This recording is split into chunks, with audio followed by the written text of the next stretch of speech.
Hi there, I'm Carol Bender, the nurse practitioner, the owner of Joy Wellness Partners and Enliven Aesthetics. Thank you for booking a PRP procedure for whether you're getting a vampire facial or PRP hair restoration or breast augmentation. These pre and post procedure instructions will be helpful for you as you prep for your procedure and know what to expect. So before the procedure, we recommend that you avoid using any anti-inflammatory medications, including Advil, Aleve, naproxen, aspirin, for about 3 to 7 days before the procedure. We also recommend that you stop using any topical retinoids for any vampire facials or any skin topical procedures, whether it's your neck that you're getting PRP microneedled into, or even the PRP with Aquagold. This would be an application where you'd want to avoid your topical retinoids. The hair restoration PRP procedure, you specifically want to wash your hair and scrub your scalp before the treatment that morning. You can use a dry brush to scrub the scalp and really clean it well. You want to avoid excess sun exposure to the area being treated for a week before the procedure. Additionally, let us know if you have any anxiety about the procedure, as we can provide you with an anti-anxiety injection if that's something that is really, a concern for you. You just bring a driver before the procedure or prepare to stay for about 3 hours after the procedure, and you can drive yourself home after that point in time. If you have any allergies to medications or latex, let us know in your pre-procedure paperwork and or a separate email. Make sure that you drink a lot of water, hydrate well, at least 3 to 4 days before the procedure. And smoking and alcohol is something you want to keep to a minimum for 3 days or more before the procedure. You want your platelets to be optimized, and smoking can inhibit the optimal level of platelets and the growth factors in your blood when we draw your blood for the PRP procedure. So if you have any history of cold sores, you want to let your provider know or let the staff know before you come in for the procedure. And this is related to specifically the vampire facial or the vampire facelift or any microneedling procedure, that you'll want to get an antiviral medication to treat before the facial, the day of the facial, and then the day after the facial. You'll be coming for your procedure, and you can take your medications that you're prescribed by your doctor, except anything like the Advil that we talked about on the day of your procedure. That's really the only thing you have to know about on the day of your procedure, but you can let us know if any questions come up that day.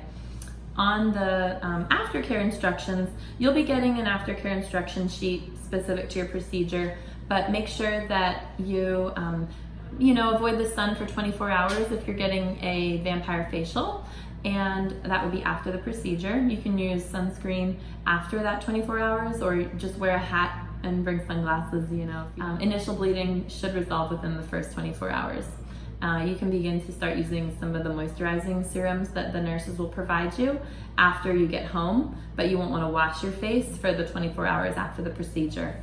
So be aware if you have any big events coming up. You don't want to be getting prepared for a big event the day of your vampire facial, because you won't be able to wear makeup until at least the day after when you're washing your face.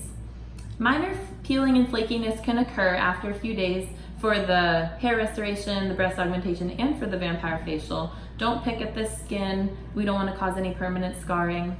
Avoid gardening, cooking over a hot stove for long periods of time, sitting next to a fireplace or bonfire, hot baths or saunas for 2 weeks after the procedure. And when you're outside for the first 2 weeks after that 24 hours, you can use sunscreen with SPF 30 or higher. And even on cloudy days, you can still get a lot of sun exposure, so please use sunscreen judiciously. For the facials, you also, aside from the makeup, don't want to use any alpha hydroxy products for at least 5 days after the procedure.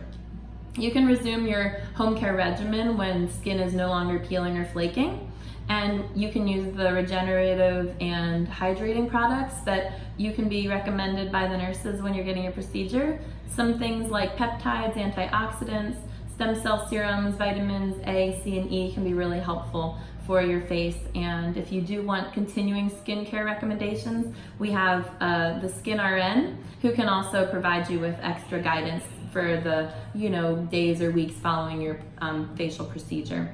Again, after the procedure, provide yourself with plenty of water and anything that you're trying to stimulate growth or regeneration, like the the hair treatment, or if you're trying to grow more luscious skin or augment your breast size, you'll want to be definitely eating protein, organic legumes, hormone-free grass-fed meats, wild-caught fish, free-range chicken or turkey, as well as vegetables and fruit during your first month after the procedure to provide the injected PRP growth factors with the optimal nutrients for healing. Try our collagen powder or our glutamine powder if you want additional amino acid support for skin, hair, and tissue regeneration. A lot of our patients mention that they get the best results when they incorporate these into their life, into their diet after the procedure. You can again use Tylenol if you need for pain, avoid the Advil and the NSAIDs. You'll be avoiding smoking and alcohol for as much as you can 3 days after the procedure, as they will also decrease the optimal results. Following the hair regrowth procedure, don't wash your hair or your scalp for 24 to 48 hours, but wait at least 2 weeks before coloring your hair again. If you really want to have the optimal results, more than one treatment may be necessary, and 2 to 3 treatments may be needed about 4 to 6 weeks apart. The standard of care across all the research studies when you're looking at hair restoration, breast augmentation, or vampire facial, the standard of care is 3 treatments in a year. So if you have any questions, please call our front desk for any 9 to 5 questions, 858-609-0866.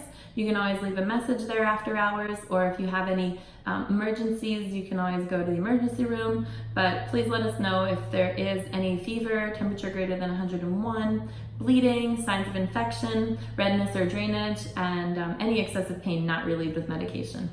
Thanks, and have a great procedure.